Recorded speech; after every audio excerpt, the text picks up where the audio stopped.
Jay and I just recently came across a video that I made, and it was actually the first video that I ever made of my cooking. And it was a short 2-minute video. It didn't have any sound, and we just happened to come across it, and I thought that it would be kind of fun to just recreate the recipe for you. Actually, just tell you what the recipe is.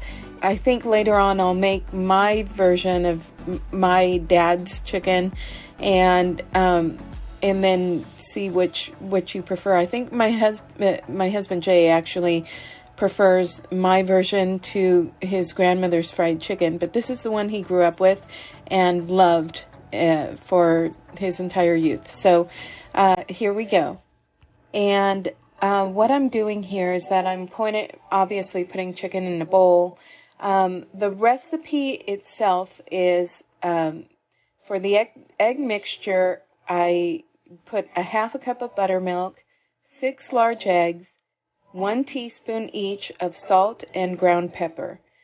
And what I'm doing here is I'm putting salt, the 1 teaspoon of salt and buttermilk, the 1 teaspoon of salt and pepper into on the chicken, mixing it about.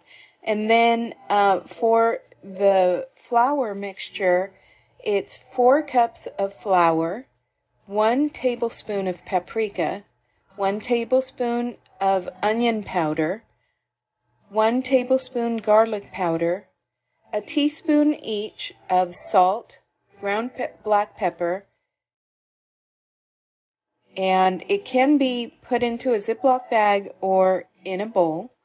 And then for the chicken, we'll need 2 large frying chickens and about 4 to 6 inches of melted Crisco, or if you prefer, cooking oil in a large skillet or deep fryer. And then prior to dredging it, like I said, we put a teaspoon of salt and ground black pepper on the chicken, and that's it. I think actually the little green flecks that I put on there were probably thyme. It looks like thyme. Yeah, it looks like thyme. It's not in the recipe, so I think I must have added it to the flour mixture. But that's it. That was the video.